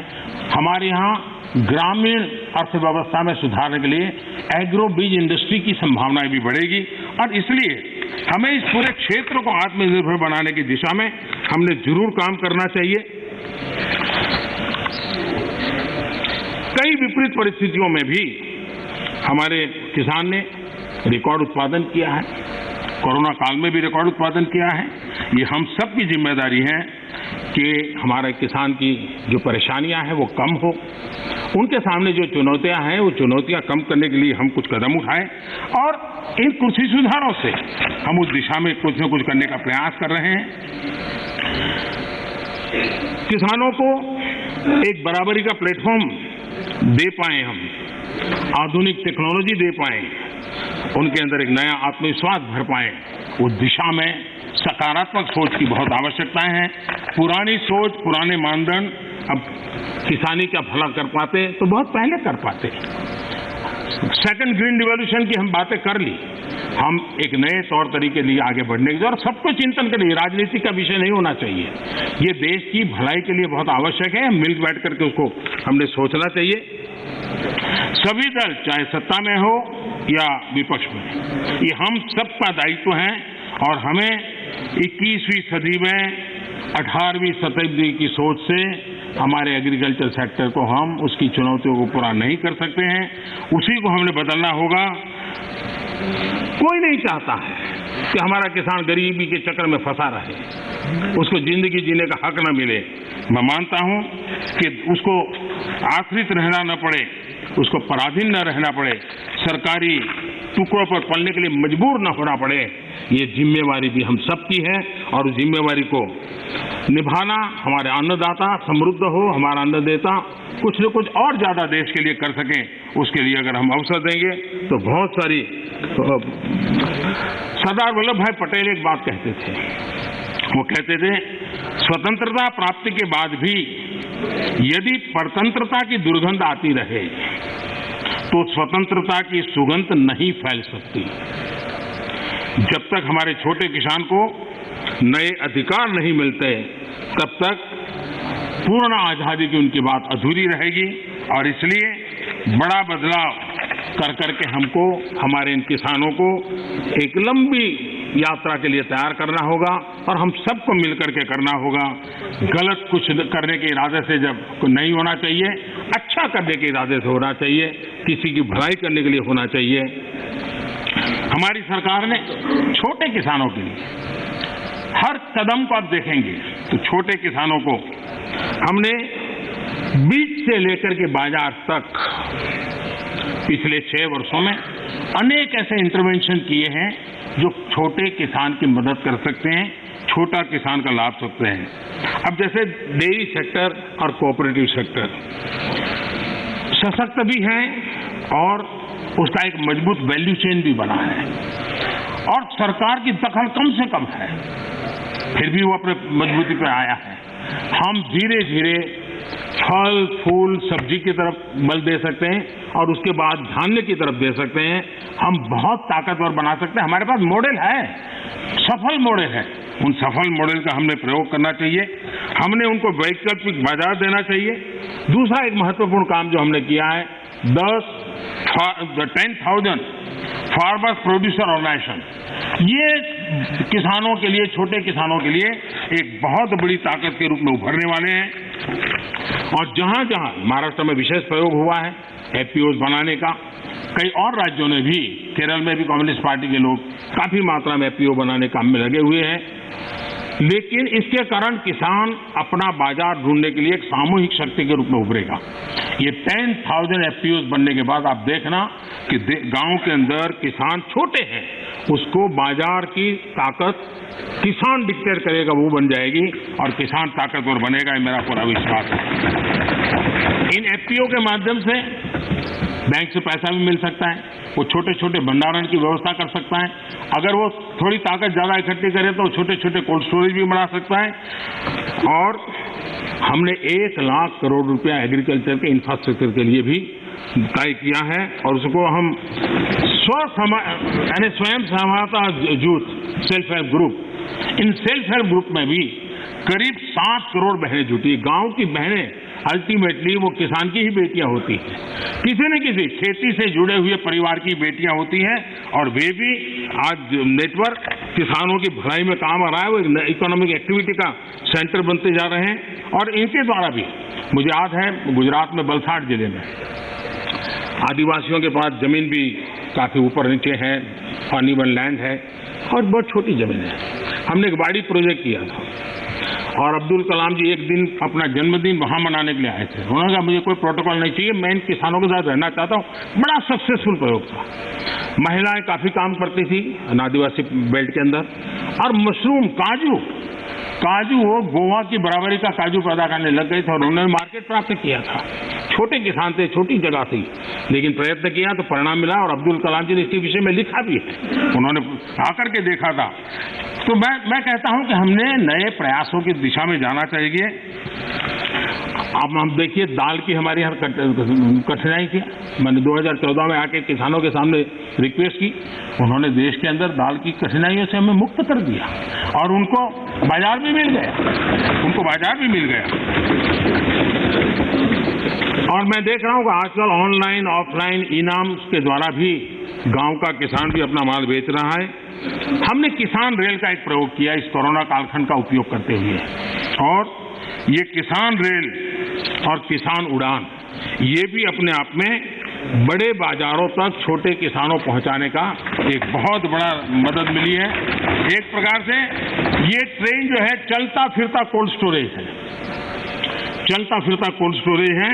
और मैं सदन के सदस्यों से जरूर कहना चाहूंगा कि ये किसान रेल कहने को तो सामान ढोने वाली व्यवस्था है, लेकिन उसने दूर सुदूर गांव के छोटे किसान को किसी और राज्य के बाजार, दूसरे बाजार के साथ जोड़ दिया। अब देखिए, नासिक से किसान मुजफ्फरनगर के व्यापारी से जुड़ा और क्या भेजा, उसकी ताकत बड़ी नहीं थी, 30 किलो अनार, 30 केजी अनार, ये उसने वहां से ये किसान रेल से भेजा और खर्चा कितना हुआ, 124 रुपीज। उसको बड़ा बाजार मिल गया। ये 30 किलो इतनी छोटी चीज है कि शायद कोई कुरियर वाला भी नहीं ले जाता, लेकिन ये व्यवस्था थी तो यहां का किसान वहां तक जाकर के अपना माल बेच पाया है। उसी प्रकार से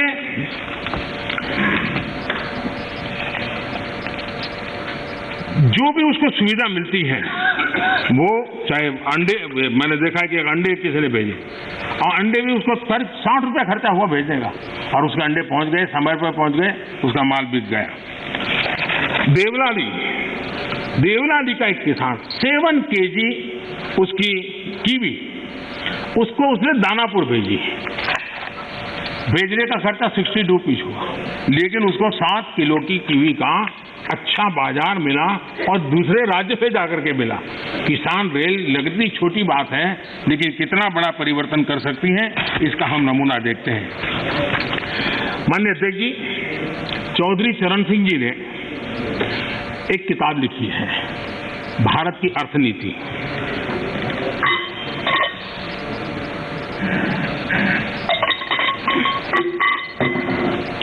भारत की अर्थनीति की किताब में चौधरी साहब ने लिखा, सुझाव दिया है, सारे देश को खाद्यान्न के लिए एक ही क्षेत्र मान लिया जाए। दूसरे शब्दों में, देश के एक भाग से दूसरे भाग में लाने जाने के पर कोई प्रतिबंध न हो। ये चौधरी चरण सिंह जी की किताब का कोट है। कृषि सुधारों, किसान रेल, मंडियों को इलेक्ट्रॉनिक प्लेटफॉर्म, ई-नाम, ये सारी चीजें हमारे देश के किसानों और से छोटे किसानों को एक बहुत बड़ा अवसर देने के प्रयास के भागरूप हो रहा है। माननीय अध्यक्ष जी, जो लोग इतनी बातें करते हैं, सरकार इतने सालों तक चलाई है, मैं नहीं मानता उनको किसानों की दिक्कत का पता नहीं था या उनको समझ नहीं थी। पता भी था, समझ भी थी, और उनको मैं उन्हीं की बात आज याद कराना चाहता हूं। ये मौजूद नहीं है, मैं जानता हूं, लेकिन देश के लिए समझना बहुत जरूरी है। मैं एक कोट पढ़ता हूं। The state took initiative to amend their state APMC Act in the year 2005 itself, providing for direct marketing, contract farming, setting up of a private market, consumer farmer markets, e-trading, and notified the rules in 2007 to implement the amended provision. In fact, 24 private markets have already come up in the state. ये किसने कहा था? ये APMC act बदल लिया है। इस बात को कौन गर्व से कह रहा था? 24 ऐसे बाजार बन चुके हैं, इसका गौरव कौन कर रहा था? डॉक्टर मनमोहन सिंह जी की सरकार के कृषि मंत्री श्रीमान शरद पवार जी गर्व की बात कर रहे हैं। ये उनका कोर्ट में कह रहा हूं। अब आज एकदम से उल्टी बात कर रहे हैं, और इसलिए शक होता है कि आखिरकार आप किसानों को भ्रमित करने के लिए रास्ता क्यों चुना है?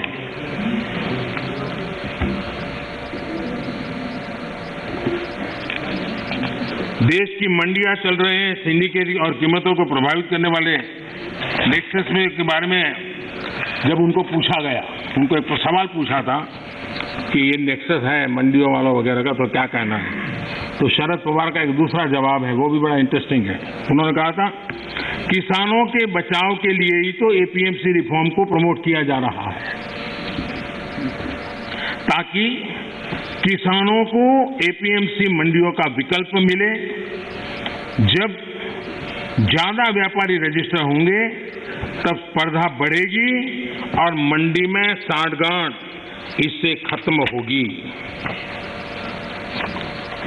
ये बात उन्होंने कही है, और इसलिए मैं समझता हूं कि इन बातों को हमने समझना होगा।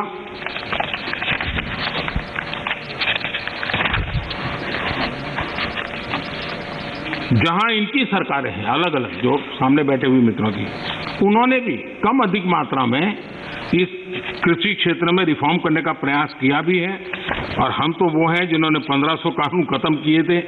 हम प्रोग्रेसिव पॉलिटिक्स में विश्वास करते हैं, हम रिग्रेसिव पॉलिटिक्स में जाना नहीं चाहते हैं, और इसलिए, और भोजपुरी में तो एक कहावत है, कुछ लोग ऐसे हैं, भोजपुरी में कहावत है, ना खेलब ना खेल देव खेल में बिगाड़ब, न खेलूंगा न खेलने दूंगा, मैं खेल को बिगाड़ के रखूंगा।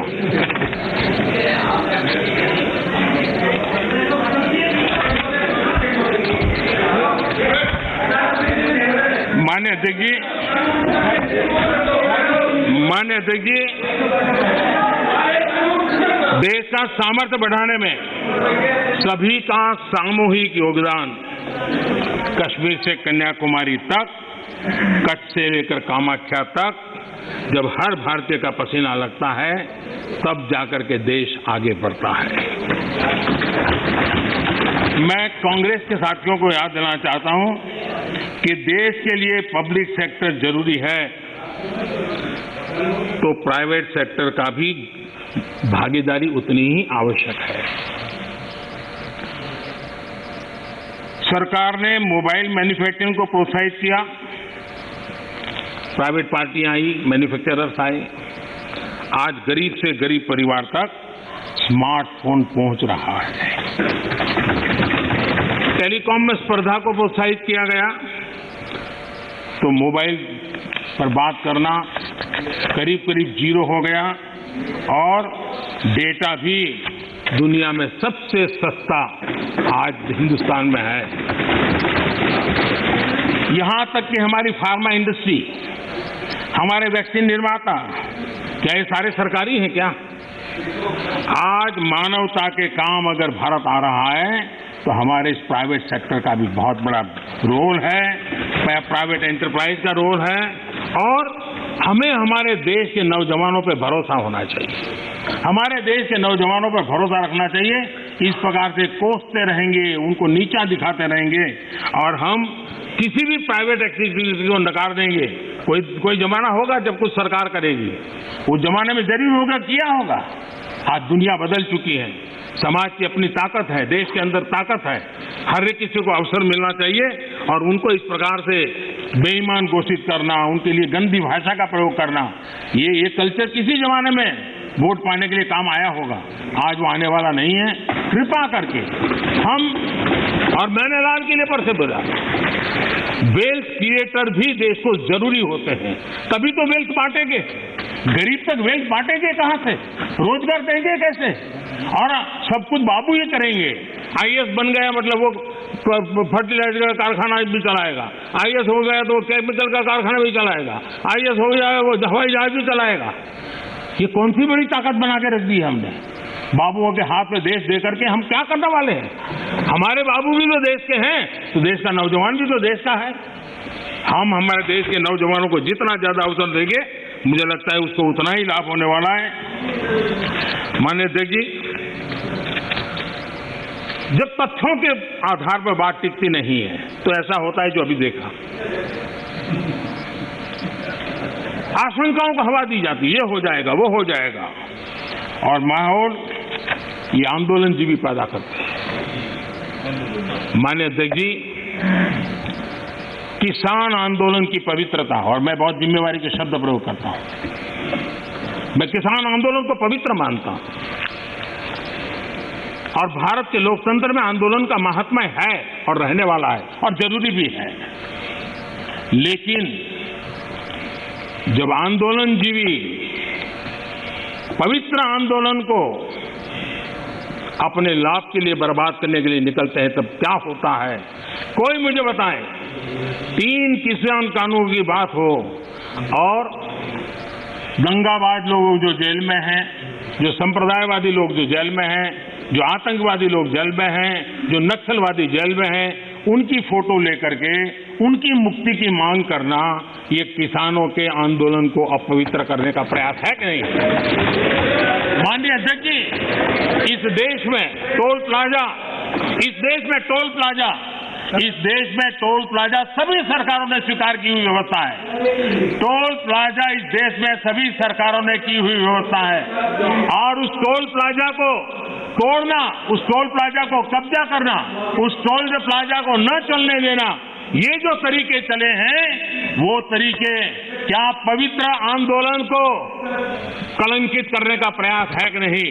जब पंजाब की धरती पर सैकड़ों की तादाद के अंदर, पंजाब की धरती पर सैकड़ों की तादाद के अंदर जब टेलीकॉम के टावर तोड़ दिए जाएं, क्या वो किसान की मांग से सुसंगत है? क्या किसान के पवित्र आंदोलन को बर्बाद करने का काम आंदोलनकारी ने नहीं, आंदोलन जीवियों ने किया हुआ है। और इसलिए देश को आंदोलनकारी और आंदोलन जीवियों के बीच फर्क करना बहुत जरूरी है, और देश को इन आंदोलन जीवियों से बचाना वो भी उतना ही जरूरी है।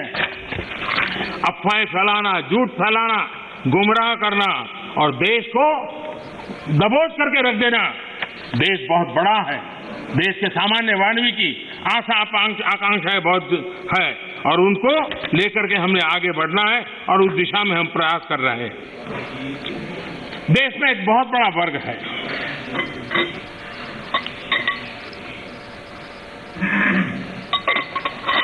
ये वर्ग, उनकी एक पहचान है टॉकिंग द राइट थिंग्स, यानी हमेशा सही बात बोलना। सही बात कहने में कोई बुराई भी नहीं है, लेकिन इस वर्ग के ऐसे लोगों से नफरत चीड़ है जो डूइंग द राइट थिंग्स पर चलते हैं। ये फर्क समझने जैसा है। टॉकिंग द राइट थिंग इसकी वकालत करने वाले जब डूइंग द राइट थिंग की बात आती है तो उसी के सामने खड़े हो जाते हैं। ये चीजों को सिर्फ बोलने में विश्वास करते हैं, अच्छा करने में उनका भरोसा ही नहीं है। जो लोग इलेक्टोरल रिफॉर्म की बात करते हैं, वन नेशन वन इलेक्शन, उसकी जब बात आती है तो विरोध में खड़े हो जाते हैं। यही लोग जब जेंडर जस्टिस की बात आती है तो बढ़ चढ़ करके बोलते हैं, लेकिन अगर ट्रिपल तलाक खत्म करने की बात करते हैं तो विरोध में खड़े हो जाते हैं। ये एनवायरमेंट की बात करते हैं, लेकिन हाइड्रो पावर या न्यूक्लियर पावर उसके सामने जाकर के झंडे लेकर के खड़े हो जाते, होना नहीं चाहिए, इसके लिए आंदोलन चलाते हैं। तमिलनाडु तो उसका भुक्तभोगी है। उसी प्रकार से जो दिल्ली में पॉल्यूशन को लेकर के कोर्ट में जाकर के रीट करते हैं, अपील करते हैं, पीआई करते हैं, दिल्ली के लोग, वही लोग पराली जलाने वालों के समर्थन में जाके खड़े हो जाते। तब समझ नहीं आता है कि किस प्रकार से इस देश को गुमराह करने का इन लोगों का प्रयास है, और उसको देश ने समझने की जरूरत है। मैं देख रहा हूं इस 6 साल में विपक्ष के मुद्दे कितने बदल गए हैं जी। हम भी कभी विपक्ष में थे, लेकिन हम जब भी विपक्ष में थे तो आपने देखा होगा देश के विकास के मुद्दों को लेकर के, भ्रष्टाचार के मुद्दों को लेकर के हम शासन में बैठे हुए लोगों को घेरते थे, हम आवाज उठाते थे, हम प्रयास करते थे। मैं हैरान हूं, आजकल विकास के मुद्दे की चर्चा ही नहीं करते। मैं इंतजार करता हूं कि ऐसे मुद्दे उठाए ताकि हमको कुछ कहने का मौका मिले कि भाई हम क्या कर रहे हैं, लेकिन वो हमारे मौका ही नहीं थे, क्योंकि इनके पास इन मुद्दों पर बोलने के लिए कुछ रहा नहीं है। और इसलिए न वो कितनी सड़कें बनी पूछते हैं, न कितने पुल बने पूछते हैं, न बॉर्डर मैनेजमेंट में क्या हुआ है, कितनी पटरियां बिछी, इन सारे विषयों पर उनको चर्चा करने में इंटरेस्ट नहीं है। माननीय अध्यक्ष जी, 21वीं सदी में इंफ्रास्ट्रक्चर का बहुत बड़ा महत्व है, और भारत को आगे जाना है तो इंफ्रास्ट्रक्चर पर बल देने की बहुत जरूरत है। और आत्मनिर्भर भारत के रोड मैप के लिए इंफ्रास्ट्रक्चर पर बल देना इस समय की मांग है, और हम सबको इसको स्वीकार करना होगा। इंफ्रास्ट्रक्चर मजबूत होगा तभी देश की गति भी तेज होने वाली है, उसकी दिशाएं भी व्यापक होने वाली हैं, और इसलिए हमने प्रयास करना चाहिए। और इंफ्रास्ट्रक्चर का मतलब है गरीब के लिए, मध्यम वर्ग के लिए अनेक नई संभावनाओं को इंफ्रास्ट्रक्चर जन्म देता है, नए अवसरों को जन्म देता है, रोजगार के लिए नए अवसर लेकर के आता है, इकोनॉमी को मल्टीप्लायर इफेक्ट करने की उसकी ताकत रहती है, और इसलिए हमने इस बात को बल देने की जरूरत है। इंफ्रास्ट्रक्चर का मतलब वोट बैंक के अवसर नहीं होता है, कागज पे घोषित कर देना कि ये रोड बनेगा, एक चुनाव जीत लो, दूसरी बार वहां जाके सफेद पट्टी कर लो, दूसरा चुनाव जीत लो, तीसरी बार जाकर वहां थोड़ी मिट्टी डाल दो। ये इस काम के लिए नहीं है, ये सचमुच में जीवन बदलने के लिए और सब व्यवस्थाओं को बदलने के लिए इंफ्रास्ट्रक्चर को हमने बल देने की आवश्यकता है। 110 लाख करोड़ रुपए की योजना के साथ हमने बजट में अभूतपूर्व खर्च के साथ आगे बढ़ने की दिशा में हम चल रहे हैं। देश के 27 शहरों में मेट्रो ट्रेन, 6 लाख से ज्यादा गांवों में तेज इंटरनेट, बिजली के क्षेत्र में हम वन नेशन वन ग्रिड इस कंसेप्ट को साकार करने में सफल हुए हैं। सोलर पावर सहित रिन्यूएबल एनर्जी के मामले में आज दुनिया के 5 टॉप देशों के अंदर भारत ने अपनी जगह बना ली है। दुनिया के सबसे बड़े सोलर और विंड की हाइब्रिड पार्क आज भारत में दुनिया का सबसे बड़ा बन रहा है। विकास में हम एक नई तेजी देख रहे हैं, नए पैमानों पर जा रहे हैं। हमने देखा है कि जहां जहां असमानता है, खास करके पूर्वी भारत, अगर देश के पूर्वी भारत का विकास हम उस स्थिति पे लाना होगा ताकि पश्चिम भारत की जो आर्थिक व्यवस्था है उसकी बराबरी तुरंत करें, तो मिलकर के देश के अंदर प्रगति की संभावना बढ़ेगी। और इसलिए हमने पूर्वी भारत के विकास पर एक विशेष बल दिया है। चाहे गैस पाइपलाइन बिछाने की बात हो, चाहे रोड बनाने की बात हो, चाहे एयरपोर्ट बनाने की बात हो, चाहे रेल बिछाने की बात हो, चाहे इंटरनेट कनेक्टिविटी, और इतना ही नहीं, वाटरवे के द्वारा नॉर्थ ईस्ट के राज्यों को जोड़ने का एक बहुत बड़ा भगीरथ प्रयास चल रहा है। और मुझे लगता है कि हमारा ये फोकस है कि देश को एक संतुलित विकास की तरफ ले जाना चाहिए। देश के हर क्षेत्र को, एक भी क्षेत्र पीछे न रह जाए, उस प्रकार से विकास की अवधारणा को लेकर के आगे चलने का हमने काम किया है। और इसलिए ईस्टर्न इंडिया पर हम मिशन मोड में काम कर रहे हैं। दर्जनों जिलों में CNG, PNG, city gas distribution, ये जाल हम बिछाने में सफल हुए। गैस पाइपलाइन पहुंचने के कारण फर्टिलाइजर के उत्पादन में भी तेजी आई है और फर्टिलाइजर के जो कारखाने बंद पड़े थे उनको दोबारा खोलने की संभावना पैदा हुई है, क्योंकि हमने गैस इंफ्रास्ट्रक्चर के ऊपर बल दिया, हमने उस पाइपलाइन की ओर बल दिया। माननीय अध्यक्ष जी, कई वर्षों से हम सुनते आए हैं डेडिकेटेड फ्रेट कॉरिडोर, लेकिन एक डेडिकेटेड फ्रेट कॉरिडोर का क्या हाल था? जब उनको सेवा करने का मौका मिला था, सिर्फ 1 किलोमीटर काम हुआ था। आज करीब 600 किलोमीटर, 6 साल के अंदर 600 किलोमीटर काम, और एक्चुअली डेडिकेटेड फ्रेट कॉरिडोर पर काम, यानी ट्रेन चलना शुरू हो गया, माल ढोने का काम शुरू हो गया और वो सेक्शन काम कर रहा है। यूपीए के समय बॉर्डर इंफ्रास्ट्रक्चर, किसी भी देश की रक्षा के लिए बॉर्डर इंफ्रास्ट्रक्चर बहुत महत्व रखता है, लेकिन उसके प्रति इतनी उदासीनता की गई, इतनी लापरवाहियां की गई हैं। देश के अंदर उन विषयों की हम पब्लिकली चर्चा कर नहीं सकते क्योंकि देश के सिक्योरिटी की दृष्टि से अच्छा नहीं है, लेकिन ये चिंता का विषय है कि हमने, क्योंकि वहां लोग नहीं है, वोट नहीं है, जरूरत नहीं लगी, फौजी आदमी जब जाएगा देखा जाएगा क्या होने वाला है, इसी सोच का परिणाम था। और इतना ही नहीं, एक बार तो एक रक्षा मंत्री ने पार्लियामेंट में कह दिया था कि हम इसलिए इंफ्रास्ट्रक्चर नहीं करते हैं बॉर्डर पे ताकि कहीं दुश्मन देश उस इंफ्रास्ट्रक्चर का उपयोग न कर ले। कमाल के हो इस सोच से इसको बदल करके हमने आज करीब जो अपेक्षाएं और आयोजन था उसका एक बहुत एक हिस्सा बॉर्डर के ऊपर इंफ्रास्ट्रक्चर की दिशा में हमने पूर्ण किया है। LAC पर ब्रिजेज, आज मेरा अंदाज है करीब 75 के करीब ब्रिज ऑलरेडी वहां काम चल रहा है तेजी से, और इसलिए कई सैकड़ों किलोमीटर हमने रोड बनाए हैं। और मैं चाहता हूं कि जो काम हमारे सामने था करीब 75% तो हमने उसको पूरा भी कर लिया है और हम आगे भी इस काम को जारी रखेंगे। इंफ्रास्ट्रक्चर के अलग अलग क्षेत्र होते हैं, उसी प्रकार से आप देखिए अटल टनल हिमाचल प्रदेश में, उसका हाल क्या था? अटल जी के समय जिसकी कल्पना की गई, अटल जी के जाने बाद किसी न किसी फाइलों में वो लटका रहा, एक बार छोटा सा काम हुआ फिर अटक गया, ऐसे ही करते करते चला गया। पिछले 6 साल के अंदर इसके पीछे हम लगे और आज अटल टनल काम कर रही है, देश की फौज भी आराम से वहां से मूव कर रही है, देश के नागरिक भी मूव कर रहे हैं। जो रास्ते 6 महीने तक जो इलाके बंद होते थे वो आज काम करने लगे हैं और अटल टनल काम कर रही है। उसी प्रकार से मैं ये बात साफ करना चाहूंगा कि जब भी देश के सामने कोई चुनौती आती है, ये देश का सामर्थ्य है, हमारे देश के सुरक्षा बलों का सामर्थ्य है। देश को कभी नीचा देखना पड़े ऐसी स्थिति हमारे फौज के जवान कभी कर ही नहीं होने नहीं देंगे, करने नहीं देंगे, मेरा पूरा विश्वास है। आज उनके जिम्मे जो भी जिम्मेवारी, जहां भी जिम्मेवारी मिली है, बखूबी निभा रहे हैं।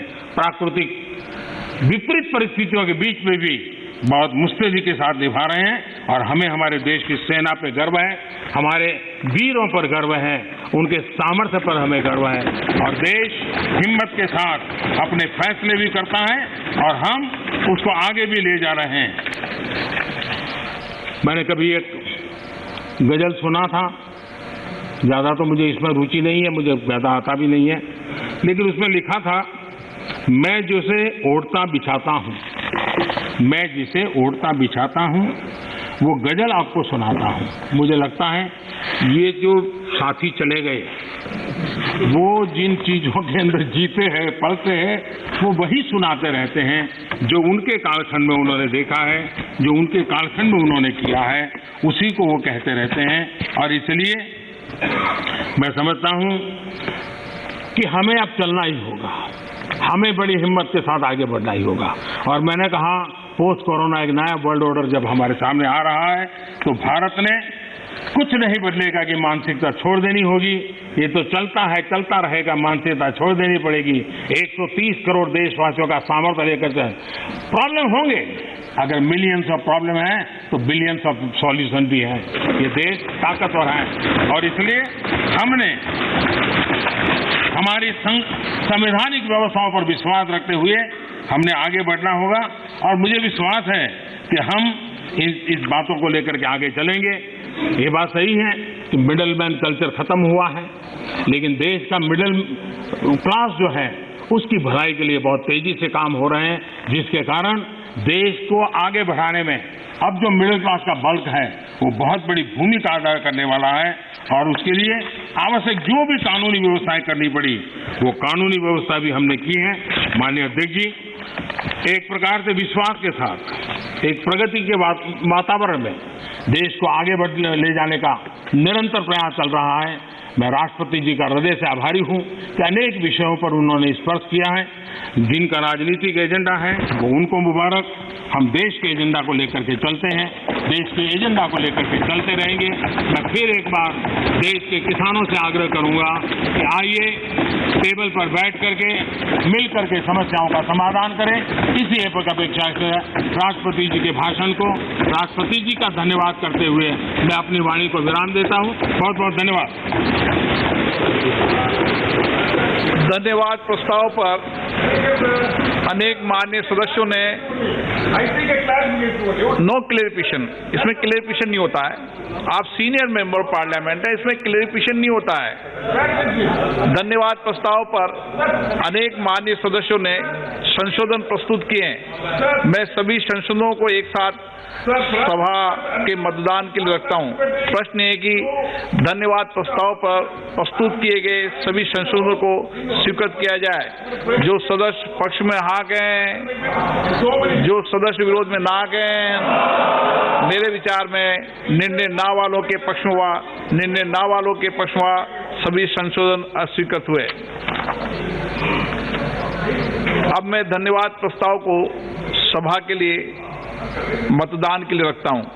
प्रश्न ये कि राष्ट्रपति की सेवा में निम्नलिखित शब्दों में एक समावेदन प्रस्तुत किया जाए कि इस सत्र में संवेद लोकसभा के सदस्य राष्ट्रपति के उस अभिभाषण के लिए जो उन्होंने 29 जनवरी 2021 को एक साथ संवेद संसद की दोनों सभाओं के समक्ष देने की कृपा किए। प्रधानमंत्री लोकसभा में जवाब दे रहे थे राष्ट्रपति के अभिभाषण पर धन्यवाद प्रस्ताव पर हुई चर्चा का। बहुत से मुद्दे उन्होंने उठाए, इस पर और डिटेल में आपको बताएंगे। उनके भाषण के कुछ प्रमुख हिस्से भी सुनेंगे एक छोटे से ब्रेक के बाद।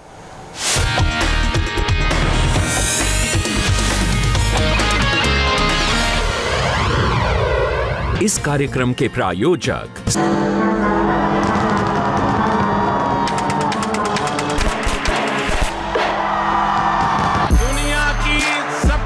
बड़ी डेमोक्रेसी में आपका स्वागत है। America loves India. America respects India.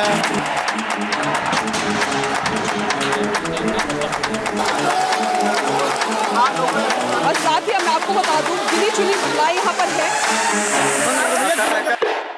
आज रात 12 बजे से संपूर्ण देश में संपूर्ण लॉकडाउन होने जा रहा है। मेरी आपसे प्रार्थना है कि आप देश में जहां भी हैं वहीं रहें। आज रात 12 बजे से घरों से बाहर निकलने पर पूरी तरह पाबंदी लगाई जा रही है।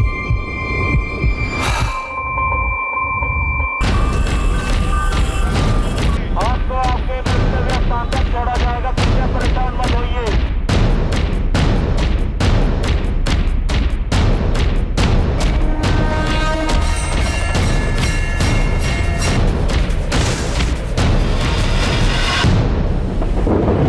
आज फिल्म अभिनेता सुशांत सिंह राजपूत की मौत की खबर ने पूरे देश को सन्न कर दिया।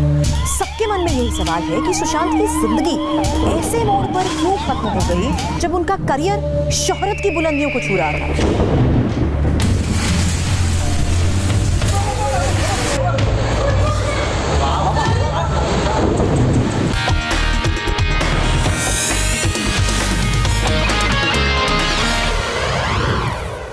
प्रधानमंत्री ने राज्यसभा की तरह आज लोकसभा में एक बार फिर आंदोलन जीवियों को आईना दिखाया। उन्होंने फिर कहा कि दंगेबाजों की तस्वीर दिखाना किसान आंदोलन की पवित्रता को नष्ट करता है। आतंकी और नक्सलियों की तस्वीर लगाना ये कौन सा आंदोलन है। उन्होंने कहा कि टोल प्लाजा और टावर पंजाब में जो तोड़े गए ये किसान आंदोलन का हिस्सा कैसे हो सकता है। आज कैसे एक बार फिर किसान आंदोलन के नाम पर अराजकता फैलाने वालों को, हिंसा करने वालों को प्रधानमंत्री ने किन शब्दों में चेतावनी दी, दिखाएंगे आपको, लेकिन उससे पहले एक ब्रेक।